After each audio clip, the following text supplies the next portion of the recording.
સમગ્ર દેશમાં સ્વચ્છતામાં 1 થી 3 માં આવતું આપણું સુરત તેમજ ₹11,500 કરોડનું વાર્ષિક બજેટ ધરાવતી સુરત મહાનગરપાલિકાના કહેવાતા સ્માર્ટ સિટીમાં સમાવેશ લિંબાયત ઝોનમાં આવેલ TP7ના ઉમરવાડા ભાટેના વિસ્તારમાંથી પસાર થતી કોયલી ખાડીમાં સ્થાનિક કાપડ માર્કેટના જામી પડેલ ટેક્સટાઇલ વેસ્ટના કારણે મચ્છર સહિત અન્ય જીવાતનો વધેલ ત્રાસથી ત્રાહિમામ સ્થાનિક શ્રમિક આશરે 50,000 લોકોનું આરોગ્ય જોખમમાં મુકાયું છે।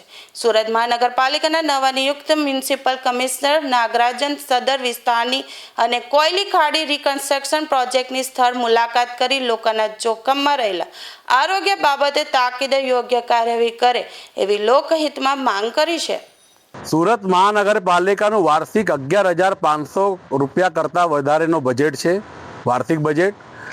અને આ જે વિડીયો છે એ કોયલી ખાડીના છે, જે TP7 આંગણા એના ભાટેના ઉમરવાડા વિસ્તારમાંથી પસાર થઈ રહી છે।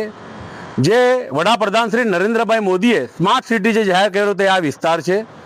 આપ જોઈ શકો છો કે ભારતીય જનતા પાર્ટીના ભ્રષ્ટ શાસનના પાપે, ગેરવહીવટના પાપે જે કોયલી ખાડીમાં હાલ રિકન્સ્ટ્રક્શનનું કાર્ય આગળ ચાલી રહ્યું છે અને જે પ્રમાણે ટેક્સટાઇલ માર્કેટોના પ્લાસ્ટિક વેસ્ટના કારણે આખી ખાડીમાં જે વેસ્ટ થઈ ગયો છે, જેના કારણે સ્થાનિક રહેવાસીઓ રજાનગર ભાટેના અને ઉમરવાડાના આશરે 50,000 કરતાં વધુની સંખ્યા વસ્તી ધરાવતા વિસ્તારમાં મચ્છરોનો ત્રાસ વધી ગયો છે અને અન્ય જીવાતોનો ત્રાસ વધી ગયો છે। 50,000 કરતાં વધુ લોકોનો જીવ જોખમમાં આના પરિણામે થઈ રહ્યું છે।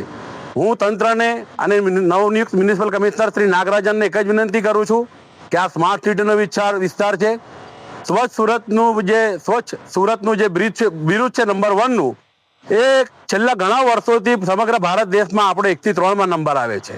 ખરેખર આ જે વસ્તુ જોઈએ છે, જે વાસ્તવિકતા જોઈએ છે, એના પરથી એવું લાગે છે કે જે સુરત મહાનગરપાલિકાને સ્વચ્છતામાં ક્રમમાં 1 થી 3માં નંબર મળે છે, એ અમેરિકનની એપ્સ્ટીન ફાઇલ જેવું નંબર મળતું હશે। કારણ કે આ જે પ્રમાણેના જે વાસ્તવિકતા છે એ પ્રમાણે સુરતને 1 થી 3 તો શું 10 થી 20માં પણ નંબર ના મળવું જોઈએ।